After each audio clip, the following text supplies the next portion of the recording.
This is probably one of the most not underrated, but like this is like a sleeper film in a way. Like unless you really wanted to give this a chance when it came out last year, I don't know if you would really understand how good it was without actually going into it with an open mind. The Blackening is so much of what like Scream mixed with being more like Scary Movie is sort of meant to be portraying. It's sort of this interesting mix of film tropes that are actually, based around the obvious the character of the black actor in a horror film. While making fun of all those tropes, it also kind of heightens those tropes to the extent of how not Scary Movie, Scream does. Scream is one of the first movies of its kind to kind of take that idea of explaining what a horror movie is and using that as the backbone of its entire premise and its foundation. The Blackening does the exact same thing. It's just meant to sort of be more of a comedy, and it plays on the idea of obvious, pseudo-racial tropes of, black characters and black actors in horror films, essentially.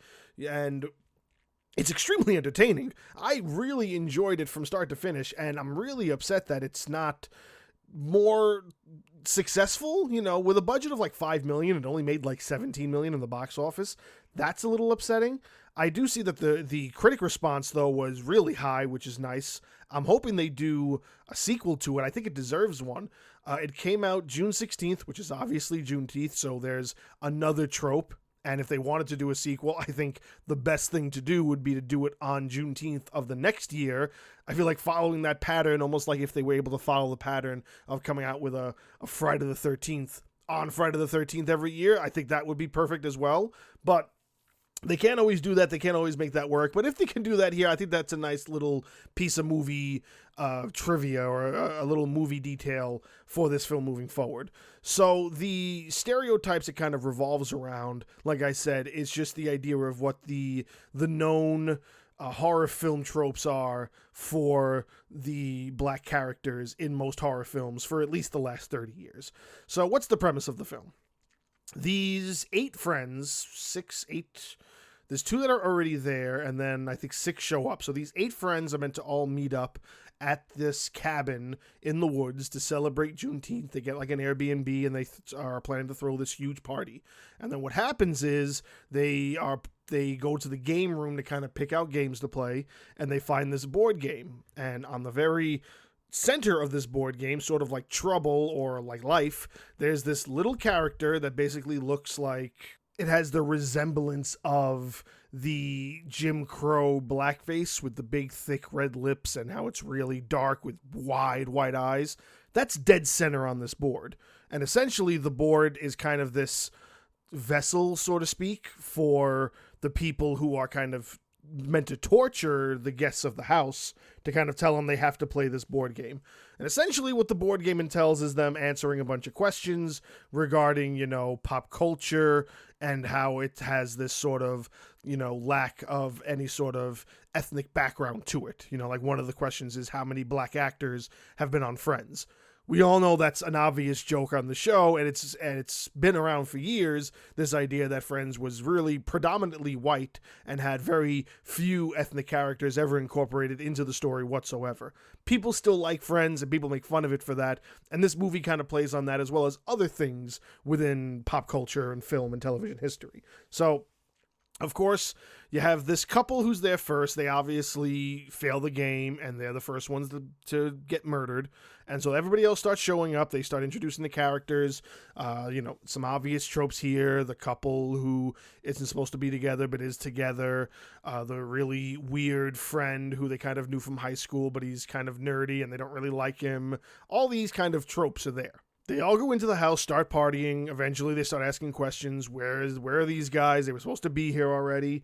They stumble in to the game room as well, and then they get stuck playing the game. And then they also are just asked a bunch of, obvious questions of the same cultural points of view to the point where they start also trying to, kind of fight back, but also, still being hunted.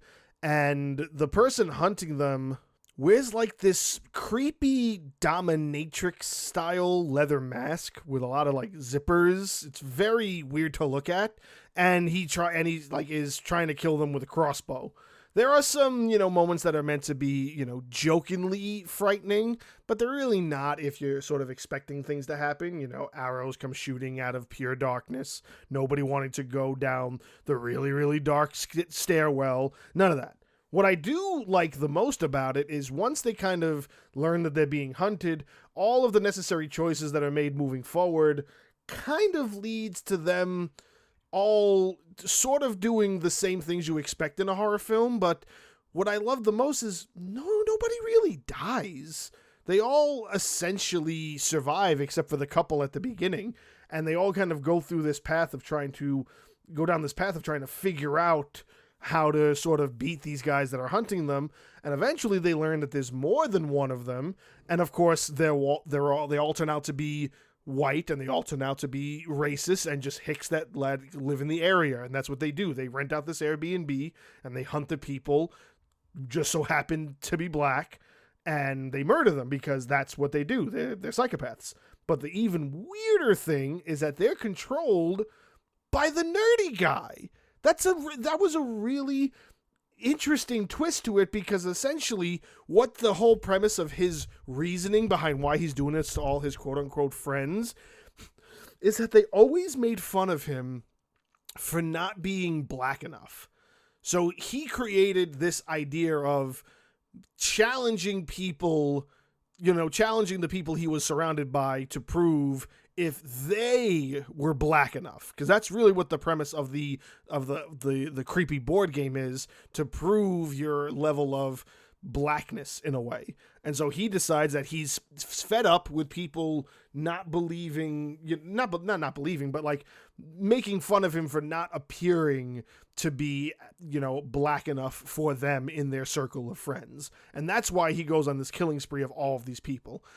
This is just a really fun movie because it just reminds me of all the good things about films, like I said, like the first Scary Movie, or even like Scream. This really is this generation's Scream for me, because you could literally do a film like this with any trope or any set of tropes you want, and it would still be just as good, because the idea of putting it out there in this fashion to kind of shine a light on the tropes of film and television, to me, I think isn't done enough. And maybe to some it probably shouldn't be done. Maybe that's something that you shouldn't touch and it should just be there. It's sort of what you expect. But I think at this point in like film history, and as cinema progresses and gets more, or forces itself to get more unique to really drag people in to watch it, we're kind of over a lot of those tropes. And maybe it is a necessary moment to kind of call out these tropes in a way that's sort of creative. That's what Scream did, and I feel like that's what The Blackening is offering as well. So when you look at it from that perspective, you could essentially do a lot more than that, because to take this idea and call out what we know about movies, like imagine tropes that were called out in, like, say, action movies, how they always portray a grenade as causing the biggest explosion ever. That's not real. Grenades don't explode like they do in the action movies of the 80s and the 90s. Grenades do very little damage to anything, and they mostly just shoot out shrapnel. They don't do anything of the amount of devastation that is portrayed in any of these films. So if you had a movie that called that stuff out, that movie would have more brownie points for me than any action movie that's trying to take itself overly serious. And I think that's the other thing, is that they don't take themselves so seriously with this film. It's very fun and a very enjoyable comedy horror to watch if you haven't seen it already, and truthfully I think you should. Another interesting little snippet is that this is based on some sort of like bit. It's like a short film, which I didn't know about. It's by a troupe, a comedy troupe called Three-Peat. They apparently did a short film that's very similar to this. I've never seen it, and I actually, if you go to the Wikipedia page, there's no like link to click on for either Three-Peat or their based on portion that says The Blackening as a short film it's based off of. So I don't know where this is, but I would totally love to find it, and maybe I'll try to dig on YouTube for a little bit after I'm done recording this and try to find that short film, because I'd like to see its roots and what the short film kind of had to offer over what they turned into this more the higher extended film. But yeah, totally give this movie a chance if you haven't already.